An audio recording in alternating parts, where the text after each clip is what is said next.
Cyber crime রুখতে পশ্চিমবঙ্গ পুলিশের cyber crime wing. এবার শুধু সাইবার ক্রাইমের জন্য নিউ টাউনে তৈরি করা হলো রাজ্য পুলিশের special wing. Cyber crime wing শুধুমাত্র সাইবার ক্রাইমের তদন্ত করবে।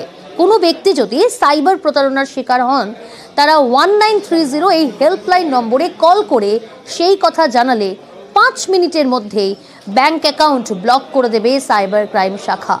রাজ্য মোট 35টি সাইবার ক্রাইম থানা ছিল, কিন্তু আরও তাড়াতাড়ি সাইবার ক্রাইম ধরতে এবার সাইবার ক্রাইম উইং এর উদ্বোধন হলো আজ। চলতি বছরে 140 কোটি টাকা উদ্ধার করতে পেরেছে পশ্চিমবঙ্গ পুলিশের সাইবার ক্রাইম ব্রাঞ্চ।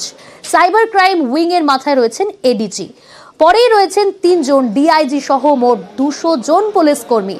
এবার পশ্চিমবঙ্গ পুলিশ সাইবার ক্রাইমের ওপর অনেক বেশি সাফল্য পাবে বলেই মনে করছেন এডিজি হরিকিশোর কুসুমাকর।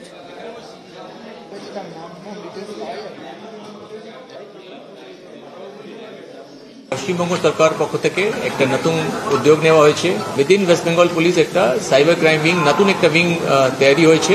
1930 যে হেল্পলাইন আছে আমরা এখান থেকে রান করি। ব্যাংকের যারা অফিসিয়াল আছেন, নোডাল অফিসার আছেন, তাদের সঙ্গে যোগাযোগ করা আর ইমিডিয়েটলি যেন টাকাটা ব্লক করা যায়।